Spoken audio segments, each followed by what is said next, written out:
আমার দিদির দিদিমাকে নিয়ে আসো এখানে। আমি অসীম সরকার এক পাশে মাইক নিয়ে দাঁড়াবো, আমি প্রশ্ন করব, যদি ওনার ক্ষমতা থাকে আমার জবাব দিতে পারলে ওনার পায়ের জুতো আমি দাঁতে কামড়ে নিয়ে এখান থেকে আমার এমএলএ পদ ছেড়ে চলে যাব।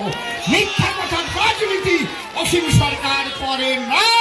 আগামীকাল এখানে আমি শুনলাম তৃণমূল সভা করবে।